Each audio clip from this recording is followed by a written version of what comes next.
Hi guys, how you doing? Colin Taylor here once again on this gloomy Saturday. Here to talk to you about Glastonbury Grooming Festival. Last Sunday was my first seminar in Glastonbury of 2016. It was incredible. There were some great trade stands there. I had a great day. I was a little bit dicey on the day with, I'm not too sure what was going on. But anyway, I pulled through. I think I had a little bit of jet lag, so I apologise about that. Anyway, this Sunday is the last of the Sundays of the Glastonbury Grooming Festival, because we had 2 Sundays back to back. If you guys are coming, I'm looking forward to seeing you. I'm really excited. We do have Manny from Scissor Boutique.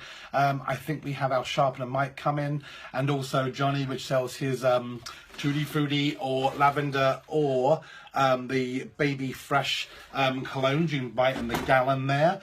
And also he sells a couple of pairs of shears from the Onyx line. And then we have my, my tats, what I sell, as you know, I always do. So I'm going to give you some examples of what's going on tomorrow. As you know, I do sell the Sassy Bitch comb by Greyhound, which is absolutely the best-selling comb on the market. I think the Sassy Bitch and the Ultra Bitch are probably the 2 best-selling. The people do go for the go-to comb, which is the half and half.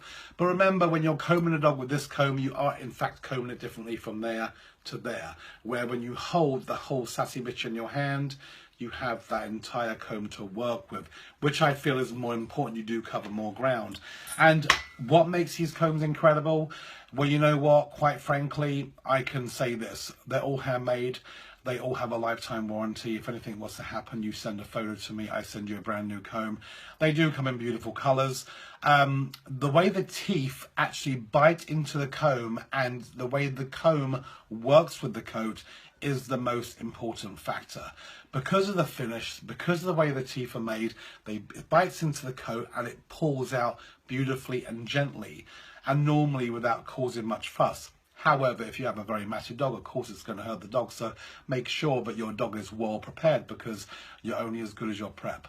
And the prep is only as good as the products you use, and the finishing product also. So when people say to me, oh, £36, that's a lot to spend on a comb.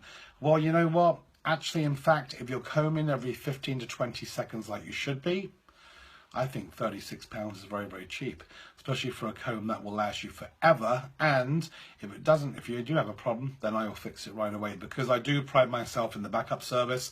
I try not to let anybody down. I'm very, very honest about what I say about my products. These combs do not come from China. They are handmade in the UK, which I'm very proud of. So once again, that's one of the products. Then we have the incredible diffusers. Okay, you can see exactly how it will look like. Now, you don't have to diffuse lavender in your shop. You can diffuse other scents. However, lavender is proven, in my opinion, it is proven to calm down my well-being anyway, and that's something, because, I am a little bit crazy sometimes, and I'm always on the go. Where, when I'm in Coleman, he gives me the bottle, he goes, stick that under your nose, rub some around your nostrils, put some on your pillow, put some on your hands, and it does calm me down. Now, I've done grooming salons, and I've aggressive dog seminars in grooming salons, and actually the lavender has proven to work also. But you know what? It's not just about the calmness. It's about making your shop smell nice. So you don't, like I said, you don't have to put lavender. You can put lavender oil and you can mix it with another scent, and you can come up with this beautiful fragrance. But you have to realize, when somebody walks into your shop and that smell hits them of dog, it's just not a good thing to have. And I'm tired of hearing, well, it is a dog grooming shop. Well, duh, yeah, it is a dog grooming shop, but you know what? It doesn't have to smell like shit, okay? So that's me just being a little bit blunt there. And I want you guys to realize that this industry will only move forward and will only be looked at as a more professional profession if we, in fact, make that move. And I've said this all along, and I've complained about my customers, and I've said this and I've said that. But you know what? They are a customer, and we have to teach them the right ways. So when somebody says to me, oh my God, I hate people, I can't stand working with the general public, that's why I'm a dog groomer, it totally baffles me, because you also have to be a salesperson, you also have to brand yourself, and you also have to educate the customers about what is in the best interest of their four-legged friends. They're bringing you their dog, which they absolutely adore, and yes, they can be a little bit defensive over that animal, but you know what? They're only looking to you for guidance. And when they walk into your shop, that first 10 seconds, whatever, is the most important. And you know what? You have to make it count. So you have to make sure that your hair looks nice. You have to make sure that you are dressed nicely and you smell good and you brush your teeth and you don't chew gum and blah, blah, blah, blah, blah. And you know what? You may think that's just common sense and common knowledge, but you'll be surprised. And sometimes I think it's because us groomers, we kind of give up sometimes and we get burnt out. And when we do go through that stage, we kind of let everything go around us, including the shop. So, you know, it's really important that you do look at all them things. And the lavender is great. Incense is great. Incense is sometimes a little bit overpowering, where the lavender is a little bit more softer. And the good thing about this machine here, you can put it on for an hour, a couple of hours, up to 4 hours. And because it's a doTERRA product, it is absolutely incredible and comes with a warranty. And also the doTERRA oil, the good thing about the doTERRA as a company is they extract all their oils in some of the most amazing ways, okay? And they do it so you get so much more in that bottle for your money. It's some of the strongest oils you can get. The places around the world which they source their oils from, they help the villages around, so they do a lot for the environment. They do a lot for the people in that environment, which I think is important too. So that's the doTERRA's diffusers. And once again, if you have any questions, give me a call on 07887 473 422. And then, obviously, I have, oh, I'm disappearing for a minute, the belly strap and neck straps. Hold on. I should have had this on the table, all organised. My hair's going crazy here.